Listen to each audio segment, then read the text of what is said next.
जल रहा है सीना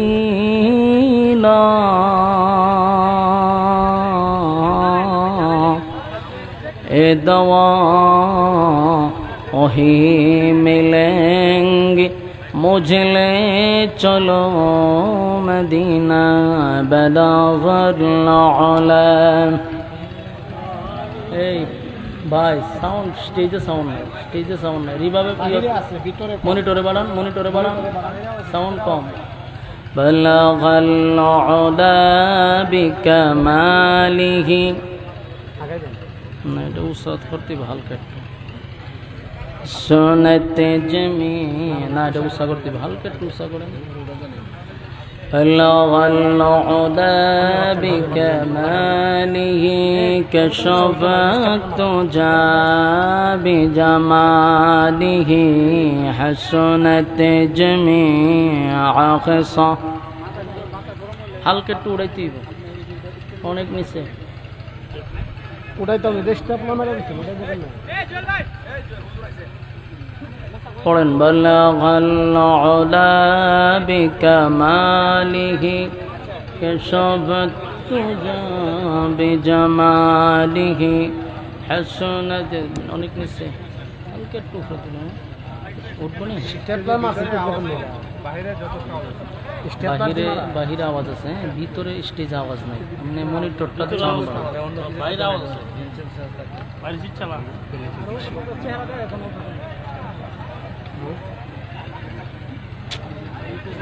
بلغ العلا بكماله كشف التجا بجماله সাউন্ড বাড়ান স্টেজে বাড়ান বা স্টেজে সাউন্ড কম। بلغ العلا بكماله كشف التجا بجماله حسنت جميع خصاله صلوا عليه ذکر باطل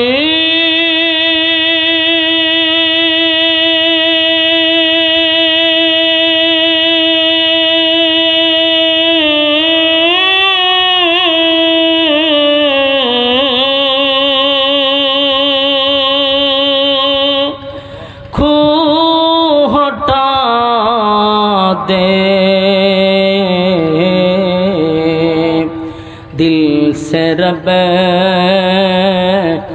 जिक्र में तेरे लगा दे रोज शाब ला इलाहा इल्लल्लाह ला इलाहा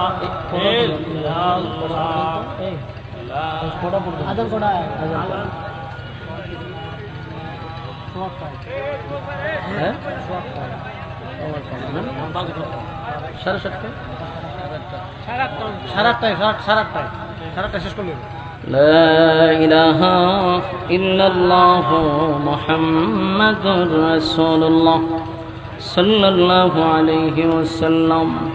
আলহামদুলিল্লাহ আল্লাহ পাকের অসংখ্য গণিত শুকরিয়া যিনি অত্যন্ত দয়া মায়া করে আইরল পূর্ব পাড়া নূরে মদিনা জামের মসজিদ ও যুবক বৃন্দদের উদ্যোগে আয়োজিত আজকের এই মাহফিলে আসার বসার তৌফিকটুকু দান করেছেন, এই জন্য সর্বপ্রথম শুকরিয়া আদায় করছি আলহামদুলিল্লাহ। আজকের এই মাহফিলে সভাপতিত্ব করছেন হযরত মাওলানা শফিউল্লাহ সাহেব দামাত বরকাতুহুম, হযরত মাওলানা মুফতি আবু মুসা আল মাহদি সাহেব দামাত বরকাতুহুম সহ আজকের মাহফিলের প্রধান মেহমান আলহাজ মোহাম্মদ মঈনুদ্দিন মঈন সাহেব, সংসদ সদস্য ব্রাহ্মণবাড়িয়া 2 সরাইল আশুগঞ্জ। আজকের মাহফিলের যিনি মধ্যমণি পীরে কামেল হযরত মাওলানা মুস্তাক ফৈজি পীর সাহেব দামাত বরকাতুহুম আপনাদের মাঝে চলে আসছে আলহামদুলিল্লাহ। খুশি না বেজার? অলরেডি হুজুর চলে আসছে। ওয়াজ করেছেন আমার অত্যন্ত মহব্বতের, আপনাদের এলাকার সুপরিচিত আমার বড় ভাই হযরত মাওলানা মুফতি আবুল কাশেম হাশিমি সাহেব দামাত বরকাতুহুম, মুহতামিম আইরল ইসলামিয়া মাদ্রাসা। হযরতের বয়ান আপনারা এতক্ষণ শুনছিলেন। ধারাবাহিকভাবে আপনাদের এই মাহফিলের আলোচনা চলতে থাকবে ইনশাআল্লাহ। আপনাদের আজকের মাহফিলের প্রধান অতিথি চলে আসছে। লক্ষ কোটি দুরুদ এবং সালাম আল্লাহর সৃষ্টির প্রধান আকর্ষণ জনাবে মুহাম্মদুর রাসূলুল্লাহ সাল্লাল্লাহু আলাইহি ওয়াসাল্লামের উপর। সম্মানিত সুধী, অত্যন্ত গুরুত্বপূর্ণ একটা মজলিস, ফজিলতপূর্ণ একটা মজলিস, বরকতপূর্ণ একটা মজলিস, উলামায়ে কেরামদের মজলিস, আল্লাহ ওয়ালাদের মজলিস। যতক্ষণ ফ্যান্ডেলটার ভিতরে থাকবেন গুনাহ না হওয়াটাই সম্ভব। ফ্যান্ডেলের বাহিরে গিয়া রাস্তাঘাটে ভিড় করলে গুনাহ হওয়াটা সম্ভব। তাই গুনাহমুক্ত এক পরিবেশে আমরা বসতে পারছি, আলহামদুলিল্লাহ।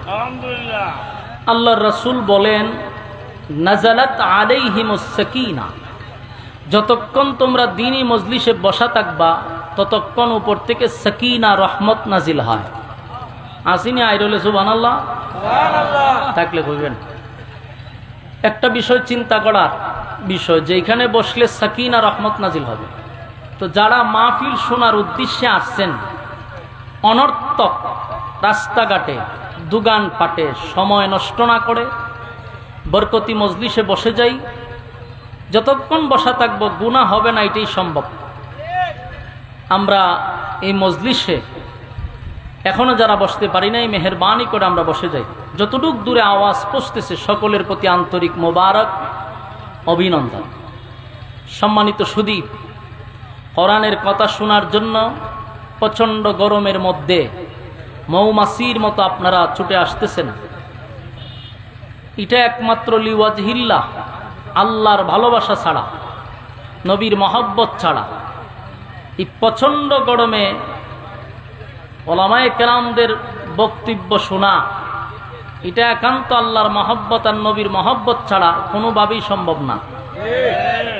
যত বড় নেতাই হোক, যত বড় রাজনীতিবিদই হোক, এই প্রচণ্ড গরমে নেতার বক্তব্য শোনার জন্য কেউ বসবে না। বাস্তব না বাস্তব?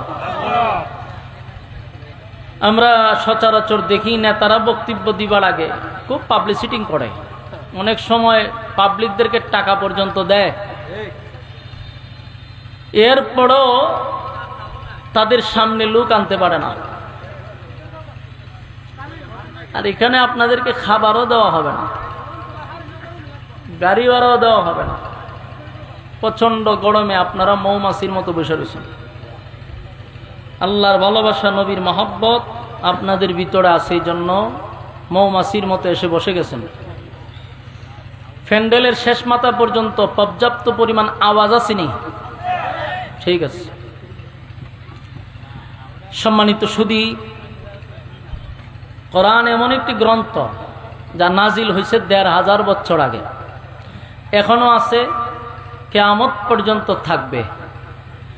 এই ১৫০০ বছরের ভিতরে একটা নক্তা, জবর, জের, ফেশ এদিক সেদিক হয়েছে নি পর্যন্ত? হয় নাই। কেন হয় নাই? কারণ দায়িত্ব কোনো মানুষের হাতে না, কোরআনের দায়িত্বটা স্বয়ং আল্লাহর হাতে। যদি এটা কোনো মানুষের হাতে থাকতো তাহলে ২০২৪ সালে বিসমিল্লাহর বাও আমরা তালাশ করে পাইতাম না, উঠতে যেত গা। দায়িত্বটা আল্লাহ নিজে নিছেন। যেন আল্লাহ বলেন, ইন্না নাহনু নাযালনা যিকরা ওয়া ইন্না লাহু লাহাফিজুন।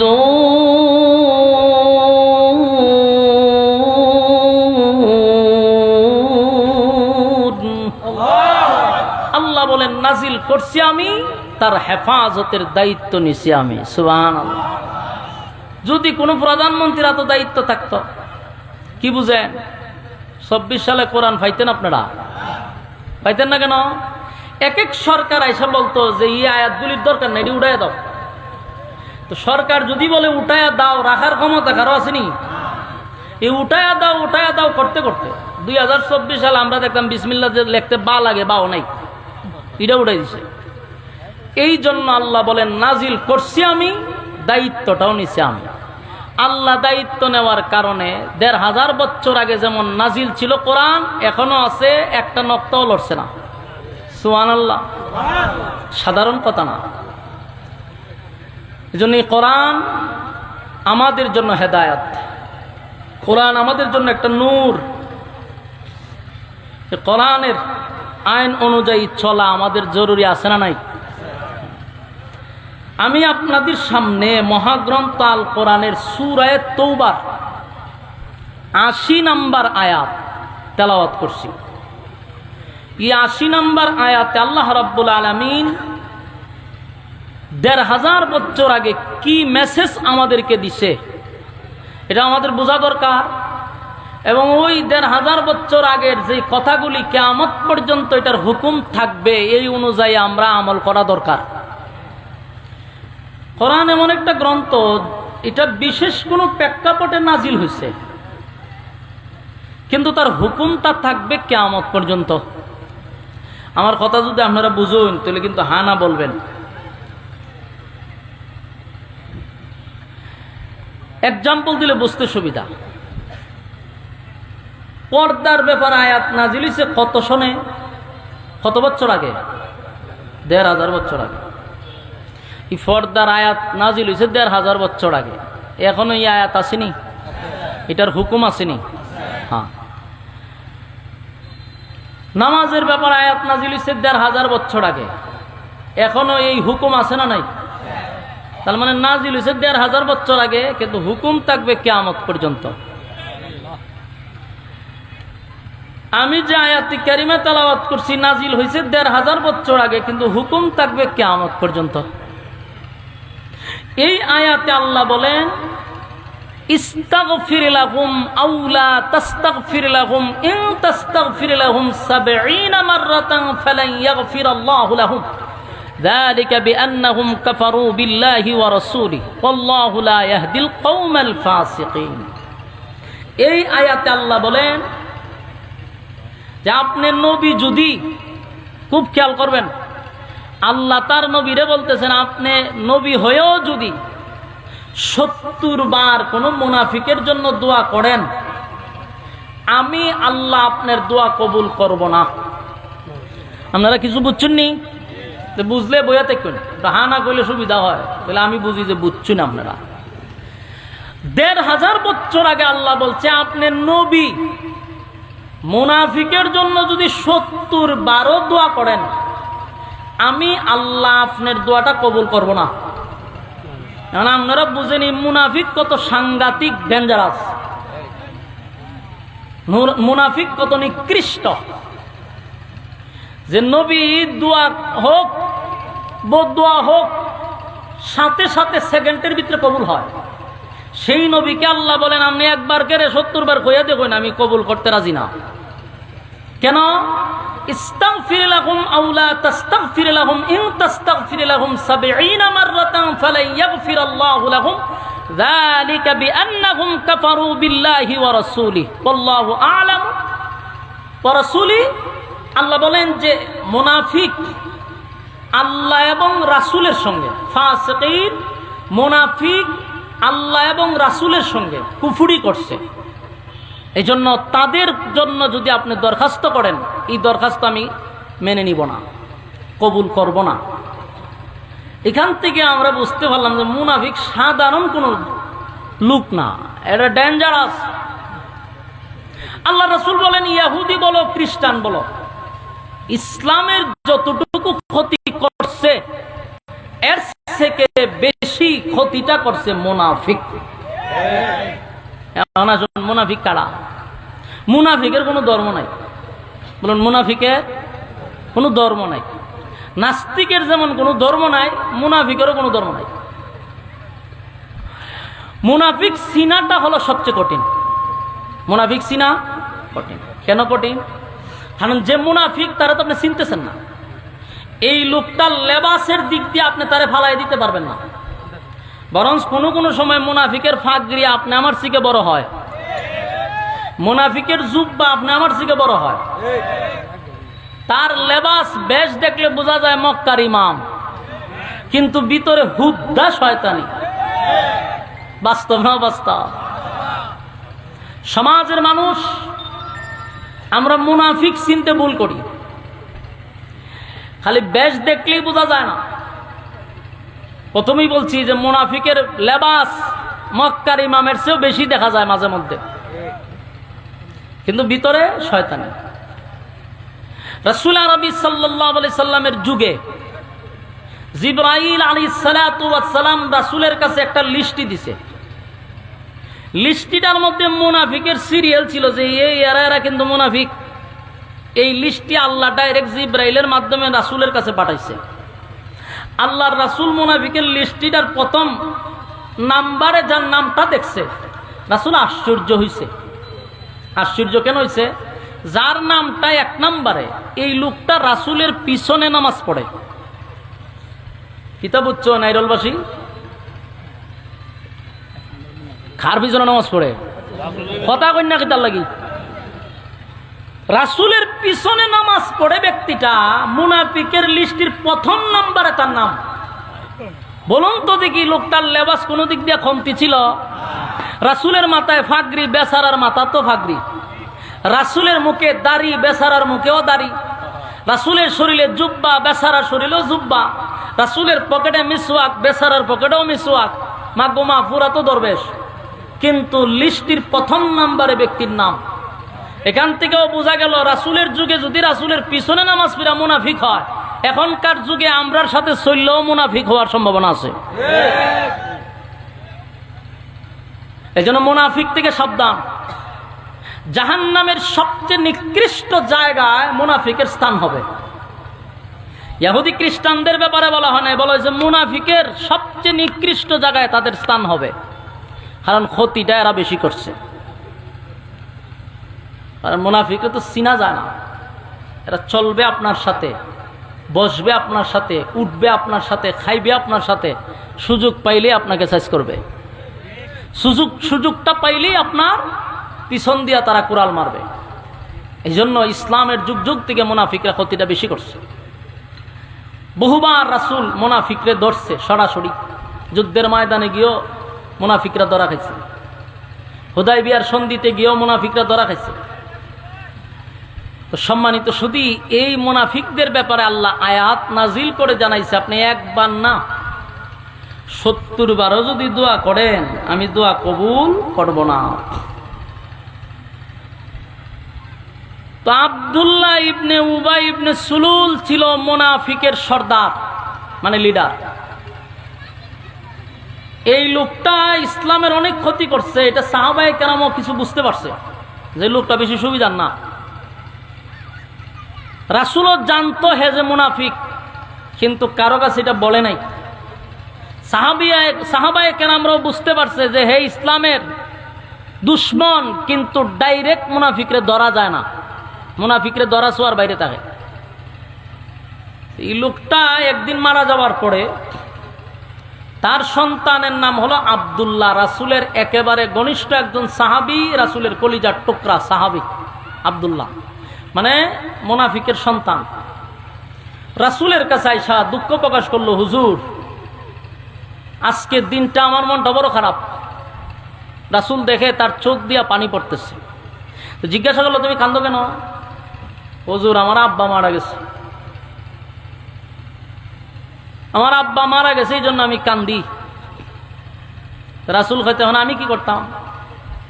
আব্দুল্লাহ হুজুর আমি জানি যে আমার বাপ বেশি সুবিধার ছিল না, আমার বাপ যে শয়তানের খারাজিল কি আছেন এটা আপনিও জানেন আমিও জানি, কিন্তু আমার তো বাপ, আমার বাপ, এই জন্য আমার কষ্ট লাগে। খারাপ ছিল, ইসলামের ক্ষতি করছে, কিন্তু বাপ তো আমার কষ্ট লাগে। আল্লাহ রাসূল বলেন আমার কাছে কেন আছে এটা কও? হুজুর আমার বাপ ইসলামের অনেক ক্ষতি করছে, আপনার ব্যাপারেও গভীর ষড়যন্ত্র করছে, আমি জানি আমার বাপ জাহান্নামে যাবে, কিন্তু আমার দিলটাও বলে, আমার মনটা বলে, আপনি নবী যদি আমার বাপের জানাজাটা ফিরে দেন, তাহলে আপনি নবীর জানাজার বরকতে আব্বারে আল্লাহ মাফ করে দিতে পারে। কথা কি বুঝতেছেন? এটা হলো মুনাফিকের ছেলের বক্তব্য, যে আপনি নবী যদি জানাজা পড়ায় দেন, তাহলে আমার দিলটাই সাক্ষী দেয় আমার আব্বার আল্লাহ মাফ করে দিতে পারে। রাসূলের দেখেন দয়া মায়া কতটুক। এজন্য আল্লাহ বলেন, ওমা আরসালনাকা ইল্লা রাহমাতাল লিল আলামিন। আমি আমার রাসূলকে রহমত স্বরূপ পাঠাইছি, দয়া মায়ার কোনো অভাব নাই। এত শত্রুতা আমি করার পরেও আল্লাহর রাসূল বলল, শোনো, আমি জানাজা পড়াই দিলে যদি তোমার আব্বারে আল্লাহ মাফ করে দেয়, তা আমার অসুবিধা কো? ঠিক আছে, আমি জানাজা পড়াই দিব। এই কথাটা বলতে দেরি হয়েছে, আব্দুল্লাহ একটা দৌড় মারতে দেরি করছে না, মানে জায়গা দাঁড়াইছে না। কেন দাঁড়াইছে না? সাহাবী তো বুঝে, যদি আমি দাঁড়ায় থাকি, জিবরাইল আইসা পড়বো, আইসা একটা আয়াত নাজিল করবো, তা আমার বাপের জানাজা আর হইতো না। এই জন্য রাসূল বলতে দেরি হয়েছে, উনি উঠটা দৌড় মারছে। দৌড় মাইরা মদিনার অলিতে গলিতে যারে পাইছে হেরেই কইছে যে, শোনো, আমার আব্বার জানাজাটা কিন্তু রাসূল পড়াবে। এটা প্রচার করে দিছে। গোটা মদিনার আনাসে কানাসে খবর পৌঁছায় দিছে মুহূর্তের ভিতরে যে আব্বার জানাজা পড়াবে রাসূলুল্লাহ। তো যে শুনছে হেউই আশ্চর্য হয়েছে। আর আশ্চর্য হওয়ার কথা, আশ্চর্য হয়েছে সর্বনাশ, সেটা কিভাবে সম্ভব? এত বড় একটা টাটকা মুনাফিকের জানাজা আল্লাহর রাসূল পড়াবে, কথা কি রাসূল বলছে বলে? যে শুনে সেও আশ্চর্য, কেউ এটা মেনে নিতে পারতেছে না যে এত বড় একটা ইসলামের শত্রুর জানাজা রাসূল পড়াবে, এটা মেনে নেই কেমনে? খবর পৌঁছতে পৌঁছতে মুনাফিকদের খানেও গিয়ে পড়ছে। 1000 মুনাফিক শুনছে যে রাসূল জানাজা পড়াবে, তাদের লিডারের জানাজা। মুনাফিকরা কয় করে, সারা জীবন আমরা আব্দুল্লাহর পুত্র মুহাম্মদের বিরোধিতা করলাম, সারা জীবন ইসলামের ক্ষতি করলাম, সেই ইসলামের নবী জানাজা পড়াবে, আমাদের নেতা, চল জানাজা দেখে আসে। বলুন তো দেখি, জানাজা পড়তে যায় না দেখতে যায়? দেখতে যায়। অন্যদিকে এই খবর গিয়ে পড়ছে হযরত উমরের খানে। খলিফাতুল মুসলিমিন উমর, নরম না গরম? গরম, সাংঘাতিক গরম। উমর শোনার পরে আর বরদাস্ত করতে পারতেছে না, খুব রাগ হইছে। হযরত উমরের সিদ্ধান্ত হলো, কখনোই হতে পারে না, টাটকা মুনাফিক, জীবনটা ভর ইসলামের ক্ষতি করছে, জীবনটা ভর আমার রাসূলুল্লাহর বিরুদ্ধে ষড়যন্ত্র করছে, এমন ব্যক্তির জানাজা রাসূল পড়াবে, হতেই পারে না। হযরত উমর জানাজার মাঠে দৌড়ে চলে গেছেন, গিয়া দেখে চতুর্দিক দিয়া মানুষের আনাগোনা শুরু হইছে। হযরত উমর ছিলেন সমস্ত সাহাবীদের মধ্যে ব্যতিক্রম, যে সবাই আসছে একরকম সুরত নিয়ে, আর হযরত উমরের চেহারাটা লাল হয়ে গেছে রাগে, বরদাস্ত করতে পারতেছে না। সব সময় খেয়াল রাখবেন, ইসলামের ক্ষতি হয় আমরা নিজ চোখে দেখতেছি, আমরা বুঝতেছি, এরপর আমাদের মধ্যে দেখবেন অসংখ্য আলেমরা এটা সহ্য করতেছে। আবার কিছু আলেমরা দেখবেন এর প্রতিবাদ করতে গিয়া জেল পর্যন্ত খাটতেছে। সব আলেমরা কি এক? সাহাবীরা তো নিঃসন্দেহে তার আল্লাহর কাছে কবুলিয়ত, কিন্তু এদের মধ্যে একজন উমর ছিলেন ব্যতিক্রম। এই জন্য উমরের মেজাজ মতে আল্লাহ কোরআনের আয়াত নাজিল করতেন। উমর আর অন্যান্য সাহাবীর মতো না। আমাদের উলামায়ে কেরামদের মধ্যে সব আলেমরা একরকম না, মেজাজ একরকম না। আমাদের সামনে গুনাহ হচ্ছে, আমাদের সামনে ইসলাম বিরোধী কাজ চলতেছে, এরপরও আমরা এগুলো সহ্য করতেছি, দেখার পরও আমরা কিছু বলতেছি না। বললে যদি আবার সাইড দেওয়ালের ভিতরে যেমন লাগে। আবার কিছু আলেমরা তাদের এমন হুঙ্কারে প্রতিবাদ করতে গিয়া বছরের পর বছর দোষ ছাড়া নির্দোষ 3 বছর 4 বছর কারাবন্দী হয়ে থাকতে হয়। শেষে যখন সাইড দেওয়াল থেকে বাহির হয়, যেই সমস্ত হলুদ মিডিয়ারা বলছিল যে এই সমস্ত অপরাধে তাদেরকে জেলের ভিতরে বন্দী করা হয়েছে, এই হলুদ মিডিয়ারা আবার এখন বলে যে কোনো অপরাধী ছিল না, এগুলা ষড়যন্ত্র ছিল। তো সবার বক্তব্য একরকম হয় না। হযরত উমরের বক্তব্যটা ছিল সবার মধ্যে একটু আলাদা। হযরত উমর গিয়া দেহে সবাই তো আসছে জানাজা পড়বার লিগা, আর উমর গেছে রাসূলকে কিভাবে জানাজার থেকে বিরত করা যায়। এখন রাসূলের কাছে গিয়া ডাইরেক্টর রাসূলকে অর্ডার করতে পারে না, আদেশ করতে পারে না যে আপনি জানাজা পড়ায়েন না। রাসূলের কাছে গিয়া আদেশ করা যায় না, অর্ডার দেওয়া যায় না, এটা আদব। কিন্তু উমর তো ডাইরেক্ট গিয়ে রাসূলকে বলতে পারতেছে না, এখন করতো কি, জানাজা আটকাইব কিভাবে? তখনই হযরত উমর আমার তেলাওয়াতকৃত আয়াতটা বারবার তেলাওয়াত করতে শুরু করছে। সুবহানাল্লাহ। কোন আয়াত?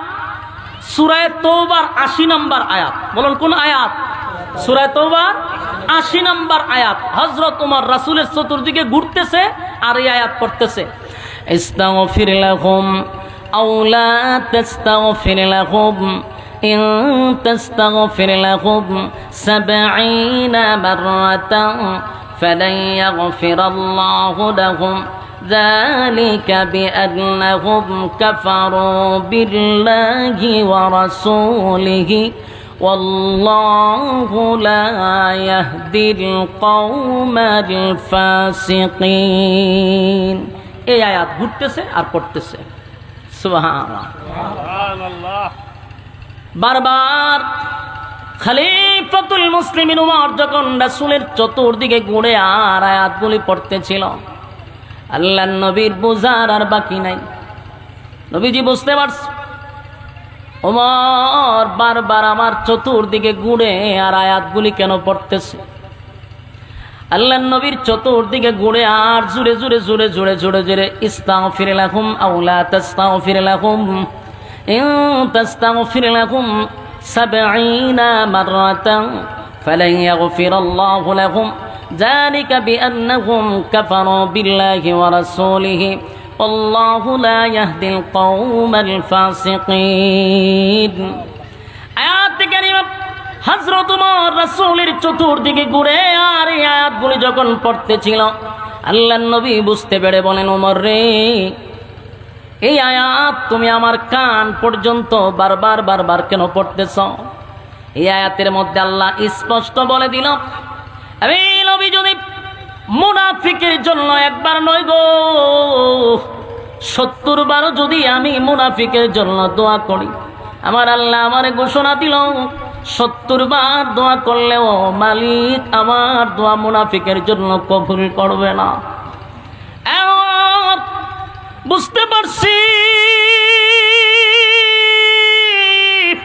কেন বারবার বারবার এই আয়াত তুমি আমার কান পর্যন্ত পৌঁছায়া দিচ্ছ। আমার বোঝার বাকি নাই। উমর রে, তুমি কি বোঝাইতে চাও? হযরত উমর বলেন, নবী গো, ডাইরেক্ট তো আপনাকে কিছু বলতে পারি না, আপনি আল্লাহর পয়গম্বর, কিন্তু আমার ভিতরের জ্বালা যন্ত্রণা আর সহ্য করতে পারি না, আমি বরদাস্ত করতে পারি না। যেই লোকটা জীবনটা বর আপনি নবীর বিরোধিতা করল, জীবনটা বর ইসলামের ক্ষতি করল, যেই লোকটা আপনাকে মারার জন্য গভীরভাবে ষড়যন্ত্র করল, কেমনে গো আপনি নবী তার জানাজা পড়ার জন্য মাঠে আসছেন? আমি ওমর বরদাস্ত করতে পারি না গো নবী, আপনাকে অর্ডার দিতে পারলাম না, এই জন্য আমি কোরআনের আয়াত আপনার কান পর্যন্ত বারবার পৌঁছায়া দিচ্ছি। এখন নবীজি আপনি এই মুনাফিকের জানাজা পড়ায়েন না গো নবী। আল্লাহর নবী বলেন, ওমর, এই আয়াতের মধ্যে রব্বে কারীম কোথাও, এই আয়াতের কোথাও তো আল্লাহ একবারও বলে নাই যে আমি জানাজার নামাজ পড়াইতে পারবো না। এই আয়াতের মধ্যে কি আছে কোথাও যে জানাজার নামাজ আপনি পড়ায়েন না? এই আয়াতে আল্লাহ বলছেন ৭০ বার দোয়া করলেও আমার মালিক দোয়াটা কবুল করবে না, কিন্তু আমার মালিক একবারের জন্য বলে নাই যে আমি নামাজ পড়াবো না। এ ওমর, আমার আল্লাহ এত দয়া মায়া কেন দিল বল? আমি নবীর ভিতরে তো মায়া, আমার মালিক বলছে ৭০ বার দোয়া করলেও দোয়াটা কবুল করবে না। কিন্তু আমি নবীর ভিতরে এত মায়া, এত দয়া আল্লাহ কেন দিল? আমার মনটা চায় রে, আমার মনটা চায়, আমার মালিক 70 বার বলছে, আমার মনটা চায় আমি 100 বার গুনাহগারের জন্য দোয়া করি। আমার মালিক যদি 100 বার দোয়া করার বরকতে আমার গুনাহগার উম্মতকে মাফ করে দেয়, আমি রাসূল খুশি। জোরে কোন সুবহান। এ যুবক ভাই, এ নবীর কত মায়া দেখছনি।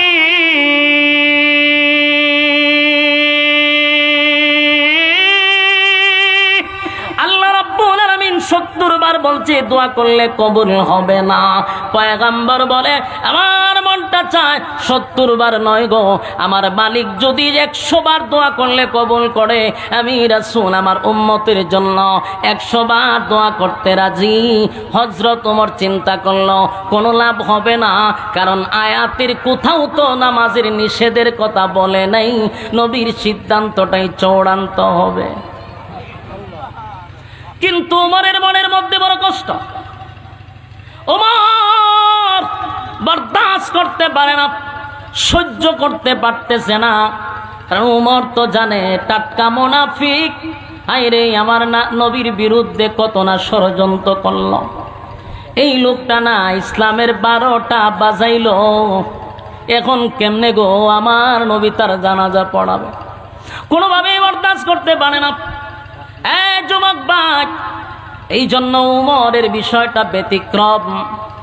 উমর ছিলেন আলাদা ব্যতিক্রম। যদি নবীর পরে কোনো নবী আসতো তাহলে আল্লাহর নবী বলেন উমর রে আল্লাহ নবী বানায়া দিত। জোরে কোন সুবহান। মেজাজ ছিল মারাত্মক। ইসলামের ব্যাপারে যদি কেউ কটূক্তি করে হযরত ওমর এটা বরদাস্ত করতে পারত না। যুবক ভাই, হযরত ওমর বরদাস্ত করতে পারল না। নবীর সিদ্ধান্ত হলো জানাজা পড়াবে। কিন্তু হযরত ওমর নবীরে আয়াত শোনাইল বটে, কিন্তু নবী বলল ওমর রে আয়াতের কোথাও তো নামাজের কথা নিষেধ নাই। হযরত ওমর দাঁড়ায় আছে, মনটা বেশি ভালো না, আসমানের দিকে বারবার তাকায়। বারবার আসমানের দিকে তাকাইয়া হযরত ওমর বলতেছিল আল্লাহ দুয়ার কথা নিষেধ করলেন, জানাজার কথাটা নিষেধ করে দেন। আল্লাহ জিবরাইল পাঠাইয়া আয়াত নাজিল করে এই মুনাফিকের জানাজা বন্ধ করে দেন। আমি ওমর এটা বরদাস্ত করতে পারি না। যুবক ভাই, ইসলামের জন্য কত মায়া, ইসলামের জন্য হযরত ওমরের কত মায়া। ওমর ছিল বড় মারাত্মক। ওমরের হুঙ্কার ইসলামের জন্য বড় নিয়ামত ছিল। যেই দিন হযরত ওমর কালেমাটা গ্রহণ করল, সেদিনই হযরত ওমর নবীকে বললেন নবী গো আমার একটা বক্তব্যের জন্য দেন, আমি 1 মিনিট একটা বক্তব্য দিব। আল্লাহর নবী বলেন কি বক্তব্য দিবা? বলে দেন আমার অনুমতি। নবী তারে অনুমতি দিল। হযরত ওমর দাঁড়াইয়া মক্কার মধ্যে দাঁড়াইয়া বলতে লাগলো, মক্কার লোকেরা কে আসো আমার সামনে আসো, যার স্ত্রী বিধবা করতে চাও আমি ওমরের তরবারির নিচে আসো, যার সন্তানগুলি এতিম করতে চাও আমি ওমরের তরবারির নিচে আসো। আজকের থেকে আমি ঘোষণা দিলাম লা ইলাহা ইল্লাল্লাহু মুহাম্মাদুর রাসূলুল্লাহ সাল্লাল্লাহু আলাইহি ওয়াসাল্লাম। আবু জাহিল্লা বক্তব্য শূন্য ঘর থেকে বাইরেছে। কেডায় রে? ওই কেডারে তোমার বক্তব্য দেয়? ঘর থেকে বাহির হইয়া যখন দেখে হযরত ওমর তরবারি হাতে লইয়া বক্তব্য দেয়, আবু জাহিল্লা আবার দৌড় মাইরা ঘরে গিয়া দরজা লাগাই দিছে। ওই সর্বনাশ সর্বনাশ, ওমরের তরবারির সামনে গেলে আমার সন্তান এতিম হবে। সেই ওমর অন্যায়টা পছন্দ করে না। হযরত ওমর আসমানের দিকে তাকায় আর বলে মালিক আপনি আয়াতটা নাজিল করে দেন।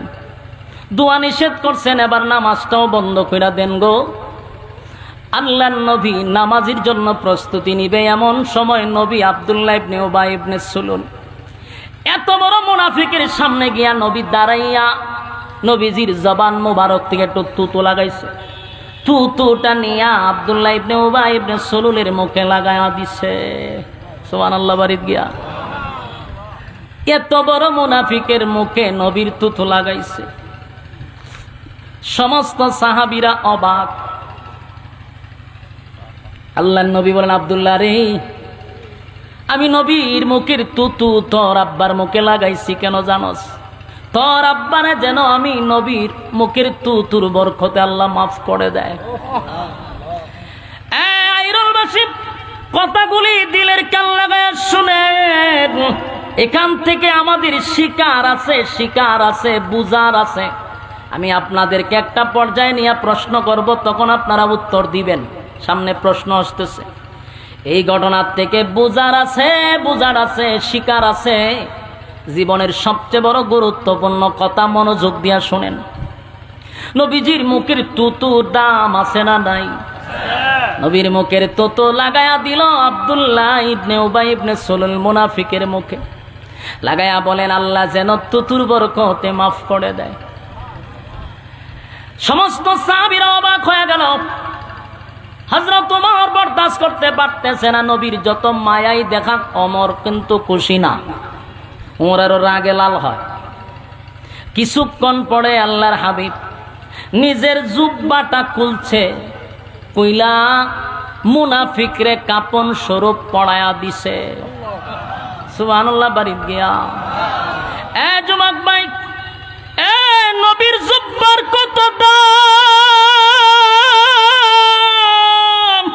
কত দাম, কত দাম, কত দাম। নবীর জুব্বা সাধারণ নয় গো, নবীর জুব্বাটা সাধারণ নয়। সাহাবীরা এমন দৃশ্য দেখিয়া মাটিতে পইরা গইরাইয়া কান্দে আর বলে, সাহাবী হইয়াও নবীর জুব্বা পাইলাম না, নবীর জুব্বাটা পাইলাম না। একটা টাটকা মুনাফিক হইয়া কেমনে গো নবীর জুব্বাটা পাইল? বরদাস্ত করতে পারি না। সাহাবীরা গইরাইয়া কান্দে। হযরত ওমর আরো রাগান্বিত হয়ে গেল। কেমনে রে, এত বড় মুনাফিক নবীর মতো একটা পয়গম্বরের জুব্বা একটা মুনাফিকে পাইল, আমি কেমনে বরদাস্ত করি? সাহাবীরাও কান্দে, আমরা জুব্বা পাইলাম না, মুনাফিকে কেমনে জুব্বা পায়? সুবহানাল্লাহ। আল্লাহর নবী বলেন, আব্দুল্লাহ শুন, আমি তোর আব্বারে জুব্বা কেন দিলাম জানোস নি? তোর আব্বারে জুব্বা কেন দিলাম জানোস? আমি এমনি তোর আব্বারে জুব্বা দেই নাই। বদরের যুদ্ধে যখন সাহাবীরা শাহাদাত বরণ করছে, হায় রে, তাদেরকে কাপন পরানোর মতো কোনো কাপন নাই। সাহাবীরা নিজের শরীরের জুব্বাগুলি কুলে সাহাবীদেরকে কাপন পরাইয়া দাফন করতেছে। এমন সময় আমার চাচা আব্বাস রাদিয়াল্লাহু তাআলা মোটা ছিল, স্বাস্থ্যবান ছিল, লম্বা ছিল, যার তার জুব্বা আমার চাচার পরনে লাগে না। আব্দুল্লাহ রে, সেদিন তোর আব্বা চোখ শরমে লজ্জায় নিজের জুব্বাটা খুলে আমার চাচারে কাপন স্বরূপ পড়ায়া দিছিল। আমি তোর আব্বার কাছে ঋণী ছিলাম, আজকে আমি নবীর জুব্বাটা দিয়া ঋণ থেকে আমি মুক্ত হয়ে গেলাম। একটা জবান বন্ধ রাখবেন না, জোরে কোন আল্লাহু আকবার। আরো জোরে কোন আল্লাহু আকবার। ইমানের আওয়াজ দিয়ে বলেন আল্লাহু আকবার। আমার নবীর কত মায়া দেখছনি। একটা মুনাফিক রে নবীর জুব্বা পড়ায়া দিল গো, নবীর জুব্বা পড়ায়া দিল, নবীর জুব্বা পাইল মুনাফিকে। আর নবী বলেন, আমি আমার জুব্বা তোর আব্বারে পড়ায়া দিলাম, আমি তোর আব্বার মুখে তুতুটাও লাগায়া দিলাম। উপস্থিত সাহাবীরা কান্দে, এই দৃশ্য দেখে আফসোস করে। এমনকি হযরত ওমর রাগে রাগান্বিত হইয়া চতুর্দিকে তাকায় আর আসমানের দিকে তাকায় আর বলে, মালিক, জানাজার নামাজ বন্ধ করে দেন। আল্লাহর হাবিব সেখানে উপস্থিত 1000 মুনাফিক 1000 মুনাফিক এই জানাজার নামাজে উপস্থিত হইছে। জানাজা পড়ার জন্য নয় গো, জানাজা দেখার জন্য আসছে। কথা কি বুঝতেছেন? জানাজা দেখার জন্য আসছে। কেন? যেই লোকটার বিরোধিতা জীবনটা বর আমাদের নেতায় করল, যেই লোকটার বিরোধিতা জীবন বর আমাদের নেতায় করে গেল, সেই নেতার জানাজা আব্দুল্লাহর পুত্র মোহাম্মদ কেমনে পড়াবে, এই দৃশ্যটা দেখার জন্য আব্দুল্লাহ ইবনে উবাই ইবনে সুলুলের যতগুলা কর্মী ছিল সব জানাজার ময়দানে আসছে জানাজার নামাজটা দেখার জন্য। 1000 মুনাফিক এই দৃশ্যটা দেখে চোখ দিয়া পানি ছাড়ে আর বলে, কার বিরুদ্ধে এতদিন আমরা অবস্থান নিলাম, কার বিরোধিতা করলাম রে, কারে মারার জন্য ষড়যন্ত্র করলাম। যেই লোকটার বিরোধিতা আমরা করলাম জীবনটা বড়, আমাদের লিডারের নেতৃত্বে আমরা তার বিরোধিতা করলাম, এত বড় দুশ্মনের প্রতি যদি তার এত মায়া হয়, মহব্বত হয়, দুশ্মনের প্রতি যদি এত ভালোবাসা হয় রে, তাহলে এই লোকটার বন্ধুর জন্য কত মায়া। 1000 মুনাফিক বলে, দুশ্মনের প্রতি আব্দুল্লাহর পুত্র মোহাম্মদের কত মায়া। দুশ্মনের প্রতি যদি এত মায়া হয়, তার বন্ধু যদি হয়ে যাই, বলো না কতটা মায়া মহব্বত করবে। যার বিরোধিতা করল তার মুখে তুতু লাগায়া দে রে, নিজের জামাটা খুলে তারে কাপন পড়ায়া দে। এই লোকের বিরোধিতাটা জীবনভর করলাম। 1000 মুনাফিক আসছিল জানাজা দেখার জন্য। 1000 মুনাফিক দৌড়াইয়া রাসূলের কাছে গেল, গিয়া বলে, গো নবীজি, অন্যায় করে ফেলেছি, অপরাধ করে ফেলেছি, জীবনটা বর আপনি নবীর বিরোধিতা করলাম, আপনাকে মারার জন্য ষড়যন্ত্র করলাম। এর নেতৃত্ব দিছে যে মারা গেল আব্দুল্লাহ ইবনে উবাই ইবনে সুলুল, আমাদের নেতা আজকে মারা গেছে। এই নেতার নেতৃত্বে আপনার বিরোধিতা করলাম, মারার জন্য ষড়যন্ত্র করলাম, কিন্তু আজকে আপনার আখলাক আর চরিত্র দেখে পাগল হয়ে গেলাম। এমন ভালো মানুষ কোনোদিন মানুষের ক্ষতি করতে পারে না। আপনি আল্লাহর পয়গম্বর, এর মধ্যে কোনো সন্দেহ নাই। আজকে আমরা বুঝতে পারছি, তাই আর ভুলে থাকতে চাই না। পড়ায়া দেন লা ইলাহা ইল্লাল্লাহু মুহাম্মাদুর রাসূলুল্লাহ সাল্লাল্লাহু আলাইহি ওয়াসাল্লাম। এই যুবক বাপ, একজন মুনাফিক মারা গেল, একজন মুনাফিক মারা গেল। বলো না কত হাজার মুনাফিক কালেমা পড়ল। আর জোরে আপনার কি বিরক্ত লাগতেছে? আওয়াজে বোঝা যায় কি বিরক্ত আমার প্রতি। সেটা দিতাম। যুবক বাপ, কথাগুলি দিলের কান লাগায় শুনেন। মারা গেল একটা মুনাফিক, কিন্তু কালেমা তো পড়ল 1000 মুনাফিক। সুবহানাল্লাহ। বলুন তো কিসের কারণে? নবীজির আখলাক দেখা। সুবহানাল্লাহ। কথা কর না, নবীর কি দেখা? আজিম ছিল চরিত্র। কি ছিল? আজিম চরিত্র ছিল। ওয়াইলাকা লাআলা খুলুকিন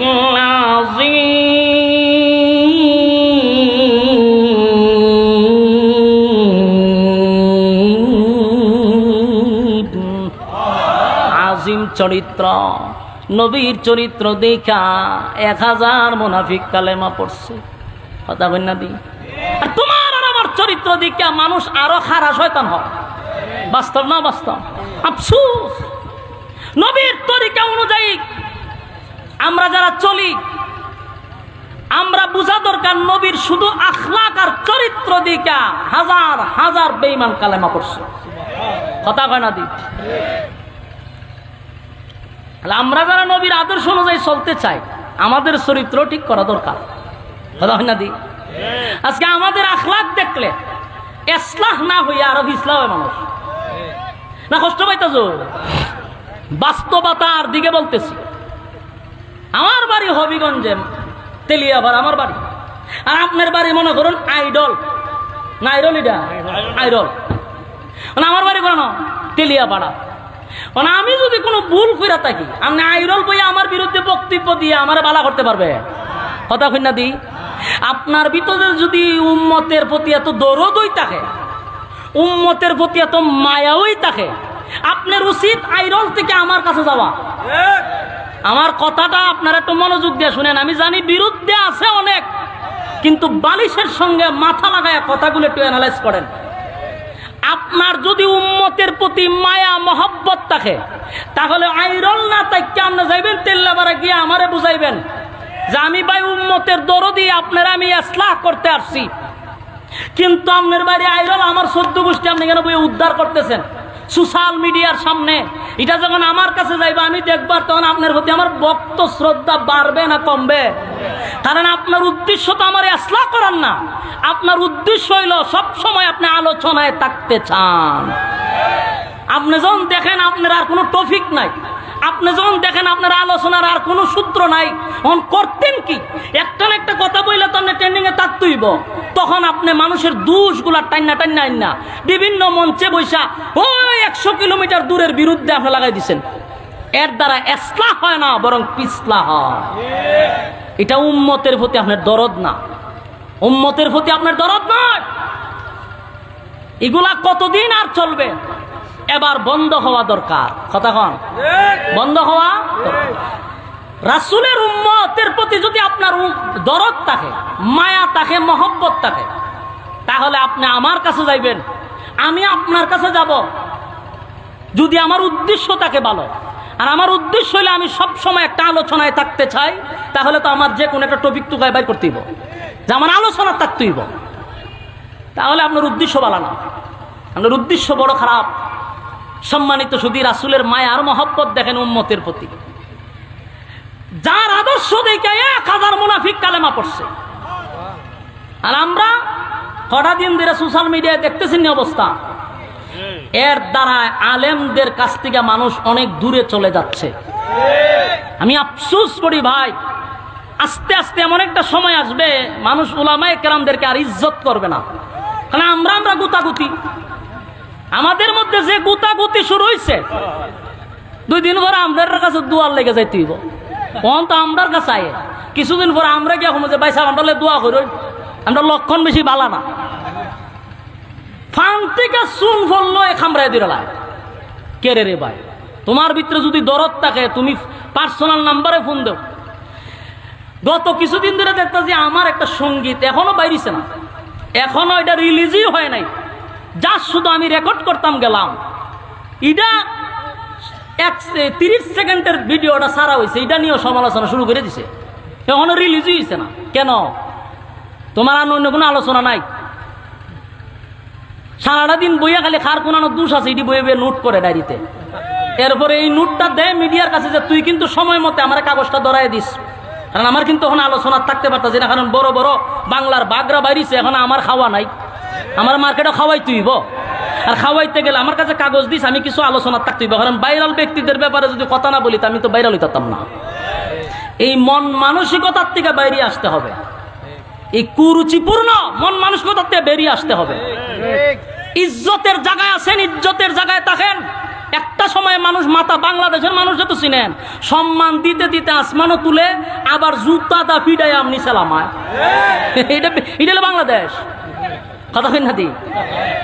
আমরা বাংলাদেশে একজন বক্তা আছে শায়েখ আহমদুল্লাহর সাথে যে লাগছে এখন, তারে কিন্তু আমরাই উপরে উঠাইছি।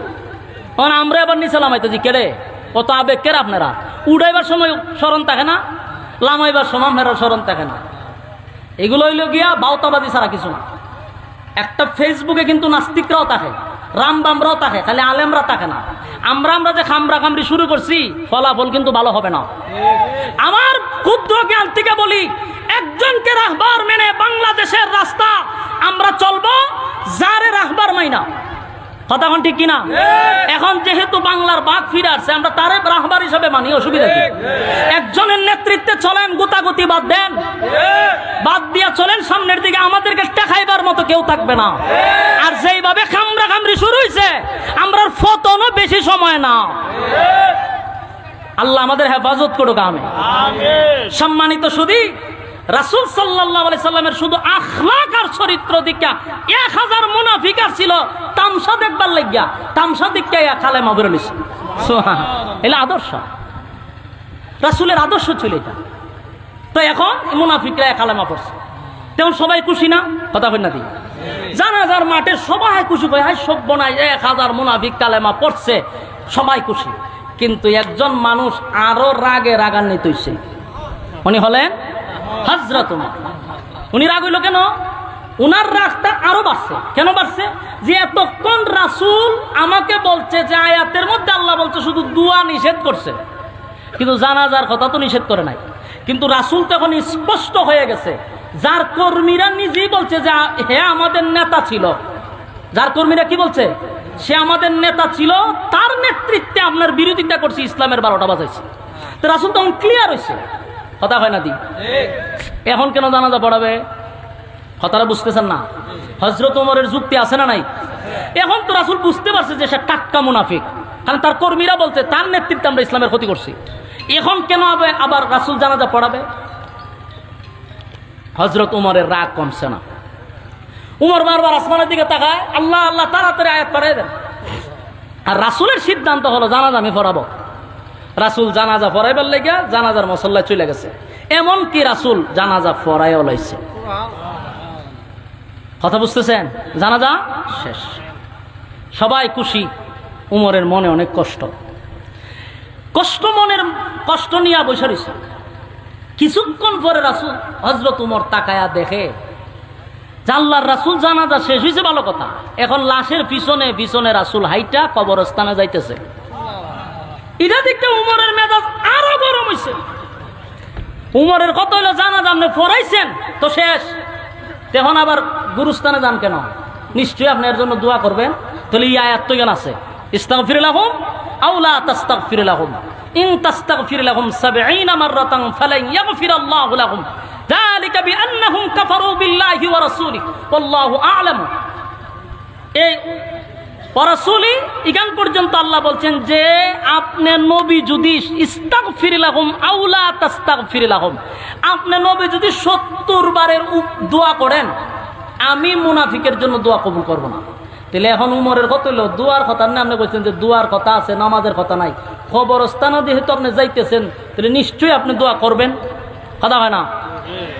হযরত উমর এখন আরো রাগ হচ্ছে, রাগ হইয়া এখন তো উমর লাল হয়ে গেছে। বারবার বলতেছে আল্লাহ আপনি আয়াত নাজিল করে আগে রাসূলকে জানাই দিয়েছেন, দোয়া করলে কবুল হবে না। রাসূল তো এখন কবরস্থানে গেছে, দোয়া করবে।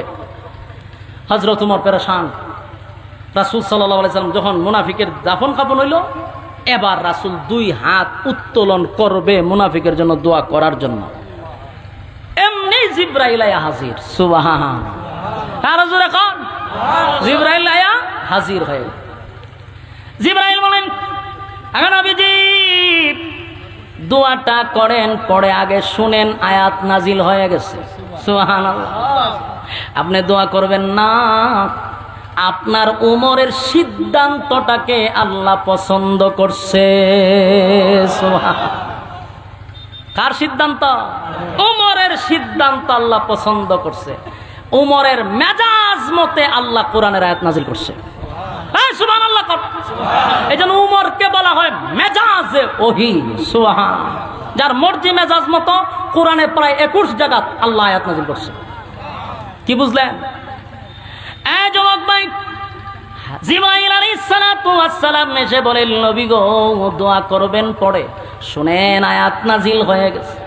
আপনার ওমরের সিদ্ধান্তটাই হলো চূড়ান্ত সিদ্ধান্ত। আপনার ওমরের সিদ্ধান্তটা আল্লাহ বড় পছন্দ করছে। আগে নবী আয়াত কারিমা নাজিল করে আল্লাহ জানায়া দেয় ওয়ালা তুসাল্লি আলা আহাদিম মিনহুম মাতা আবাদা ওয়ালা তাকুম আলা কবরি। এখান পর্যন্ত আল্লাহ বলেন ওয়ালা তুসাল্লি আলা আহাদিম মিনহুম মাতা আবাদা ওয়ালা তাকুম আলা কবরি। নেক্সট টাইমে, পরবর্তীতে, ভবিষ্যতে আপনি আর কোন মুনাফিকের জানাজা পড়বেন না। এই মিয়া কিছু বুঝছেন না আপনারা? কিতাব বুঝছো? আয়াত উমরের মেজাজ মতো হইছে নি? কথা কই না দি? উমর কি চাইছিল? জানাজার নামাজ আল্লাহ বন্ধ করে দেন। আপনি বন্ধ করছেনি? আল্লাহ কই ওয়ালা তুসাল্লি আলা আহাদিম মিনহুম মাতা আবাদা ওয়ালা তাকুম আলা কবরি। আপনি নেক্সট টাইমে, মানে ভবিষ্যতে, আর কোন মুনাফিকের জানাজা আপনি পড়াবেন না। এরপরে গেলেই শেষ না। ওয়ালা তুসাল্লি আলা আহাদিম মিনহুম মাতা আবাদা ওয়ালা তাকুম আলা কবরি। এরপর আল্লাহ বলেন কবরের সামনে দাঁড়াইয়া মুনাজাত করবেন না। কথা কই না দি? উমরের মেজাজ মতো হইছে নি? উমর চাইছিল কি? আল্লাহ দিছে কি? উমর যা চাইছিল আল্লাহ এই অনুযায়ী আয়াত নাযিল করছে। আল্লাহ বলেন ওয়ালা তুসাল্লি আলা আহাদিম মিনহুম মাতা আবাদা ওয়ালা তাকুম আলা কবরি। নবী গো, ভবিষ্যতে আপনার কোনদিন মুনাফিকের জানাজা পড়বেন না। এমন কি মুনাফিকের কবরের সামনে দাঁড়াইয়া আপনি নবী দোয়া করবেন না। তাহলে আয়াত নাজিল করে দিল, আল্লাহ নামাজ নিষেধ করে দিল। এখন সময় যেহেতু কম, একবারে টাইম শেষ, এখন সংক্ষিপ্ত আকারে একটু বোঝানোর দরকার।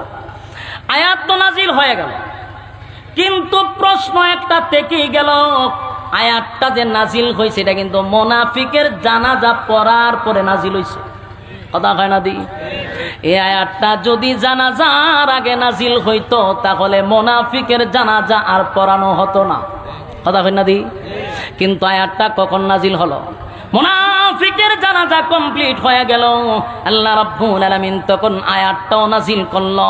একটা প্রশ্ন থেকে যায়, কেন রে এই আয়াতটা আল্লাহ আগে নাজিল করলো না, আয়াতটা কেন পরে নাজিল করলো? এখানে প্রশ্ন। কথা কোন ঠিক?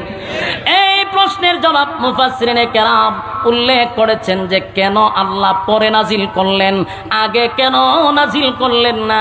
তার এক নাম্বার কারণ হলো আল্লাহর নবীর কথার বড় দাম, বড় দাম। সুবহানাল্লাহ। এই যুবক বাড়া, যে সময় আব্দুল্লাহ ইবনে উবাই ইবনে সুলুল মারা গেল, আব্দুল্লাহ ইবনে উবাই ইবনে সুলুলের ছেলে যখন নবীর কাছে গিয়া বলছে, নবী গো, আমার আব্বা মারা গেছে, আপনি নবী যদি জানাজা পড়ায়া দেন তাহলে আমার দিলটা সাক্ষী দেয় আমার আব্বারে আমার আল্লাহ মাফ করে দিবে। কথা কোন ঠিক?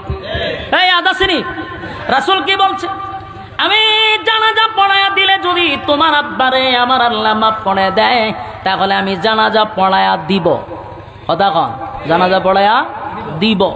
এই যে রাসূল বলছে জানাজা পড়ায়া দিব, এবং আব্দুল্লাহ করছে কি, পুরা মদিনায় এটা ভাইরাল করে দিছে যে আমার বাপের জানাজা রাসূল পড়াবে। তাহলে সবাই শুনছে, রাসূলও বলছে। এখন মানুষ আসছে জানাজা পড়ার জন্য, এই মুহূর্তে যদি আয়াত নাজিল করে আল্লাহ জানাজাটা বন্ধ করে দেয়, নবীর কথার ওজন থাকে না। কথা কি বুঝতেছেন? আমার নবীর কথার ওজন রাখার জন্য, নবীর কথার ওজন রাখার জন্য আল্লাহ আগে নাজিল করে নাই, পরে নাজিল করছে। এখন এতক্ষণের আলোচনার থেকে আমাদের শিকার কি, আমাদের বুঝার কি? এখানে সংক্ষেপে বলি, এতক্ষণের আলোচনার থেকে বুঝতে তো হবে কেন এই আলোচনাটা করলেন। এর এক নম্বর কথা হলো, নবী যেই জায়গায় মুনাফিকের মুখে তুতু লাগাইয়া দিল, নবী যেখানে তার জুব্বা খুলে কাফন পরাইয়া দিল, এরপরও কি লোকটা জান্নাতে যাইতে পারছে? হ্যাঁ, কথা কই না দি? কথা হয় না। তাহলে নবীর তুতু লাগাইয়া দিল, জান্নাতি হওয়া যায় না। নবীর পরনের জুব্বা ফরাইয়া দিল, জান্নাতি হওয়া যায় না যতক্ষণ না পর্যন্ত নবীর তরিকা অনুযায়ী, আল্লাহর হুকুম অনুযায়ী জীবন যাপন না করবে। নবীর ইতাআত করতে হবে। শুধু লম্বা লম্বা ডায়লগ দিলে চলবে না। শুধু লম্বা লম্বা ডায়লগ দিয়া দিয়া নবীর আশেক আশেক কইয়া লাফাইলেই জান্নাত পাওয়া যায় না। এর বাস্তব প্রমাণ আব্দুল্লাহ ইবনে উবাই ইবনে সুলুলের জানাজায় রাসূল তুতু লাগাইছেন, রাসূলের জুব্বা পরাইয়া দিছে। এরপর আব্দুল্লাহ ইবনে উবাই ইবনে সুলুল জাহান্নামের নিকৃষ্ট জায়গায় থাকবে। বোঝা গেল নবী তুতু লাগাইয়া দিল কাম হবে না, নবীর জুব্বা পরলো কাম হবে না, যদি নবীর তরিকা অনুযায়ী না চলো। কথা কয় না? আশিকে রাসূল বইলা লাফালাফি করলে কাজ হবে না, আশিকে রাসূল বইলা স্লোগান দিলে হবে না, আশিকে রাসূল বইলা রাজপথে আন্দোলন করলে চলবে না, যদি নবীর তরিকা অনুযায়ী জীবন যাপন না করো। কথা কন ঠিক? সম্মানিত শুধু আমাদের দেশে হুসুডে বাঙালি শুধু লাফায় বেশি বুঝে কম, লাফায় বেশি বুঝে কম। আবু লাহাব, আবু তালেব রাসূলের চাচা, রাসূলের জন্য জীবন দিতে প্রস্তুত ছিল। 50টা বছর রাসূলকে লালন পালন করলো, এরপর আবু তালেব জান্নাতে যেতে পারলো না, কারণ নবীর তরিকা অনুযায়ী জীবন যাপন না করার জন্য। ভালোবাসা কি কোনো কম ছিল? বরং সারা পৃথিবীর সমস্ত আশিকে রাসূল এক পাল্লায় তুললে আবু তালেবের একদিনের ভালোবাসার সমান হবে না। এজন্য আমাদের এই বক্তব্য থেকে শিখতে হবে যে 1 নাম্বার হল আল্লাহর হুকুম আর নবীর তরিকা অনুযায়ী জীবন যাপন করতে হবে। কারা কারা করবেন হাত তুলে দেখায়া দেন। লিল্লাহে তাকবীর, লিল্লাহে তাকবীর। পারবো তো ইনশাআল্লাহ? এই ওয়াদা করেন, পাক্কা ওয়াদা। কার তরিকায় চলবেন? রাসূলের তরিকায় চলবো ইনশাআল্লাহ। আল্লাহ কবুল করুক, সকলেই বলে আমিন। সম্মানিত সুধী, আজকের এই ভাই আমনে তো আমার মহব্বতের মানুষ, বুঝুন না? আমনে কিরামান কাতিবিনদের সামনে দেখতে জন্য এখানে সবাই আমার শুভাকাঙ্ক্ষী না। এতক্ষণ যে আলোচনা করছি আমি, এই আলোচনা না গিয়া যখন আপনারা যে আবদার দিচ্ছেন, এই আবদার যদি করি তাহলে সুরা আলোচনা বাদ দিহান সাইরা দিব। আর কিছু টপিকওয়ালারা কবে দেখছো নি, হেতো ওয়াজ করে না, খালি আজান দেয়। অথচ এতক্ষণ যে ওয়াজ করছি এটার কোনো দাম নাই, কিন্তু এইটা পাইছে, হ্যাঁ ওয়াজ করে নাহলে আজান দেয়। এই জন্য এইগুলো আবদার করেন না, এইগুলার কারণে আমার উপরে বহুত তুফান জ্বর গেছে। আবদার এগুলো আবদার করা যাবে না। ইনশাআল্লাহ সঙ্গীত আচ্ছা, আমাদের মুস্তাক ফৈজি সাহেব আইসা পড়ছে, মজা তো শুরু হইব নি আইলে পরে, হাসাইতে হাসাইতে মুতাইতে পারে, খুব মজার মানুষ। আল্লাহ তাআলা আমার এই হজরতের হায়াতে আমলে বরকত দান করুক, আমিন। আচ্ছা, এখন আজান টাজান ইতা কইেন না, কোনো সময় একটা সঙ্গীত আমি শুনাই। আর আমার তো ইনশাল্লাহ একটা সঙ্গীত আসতেছে, ইনশাল্লাহ আপনারা চোখ রাখবেন, আপনাদের সঙ্গীত ইনশাল্লাহ আসতেছে, শোনাবো।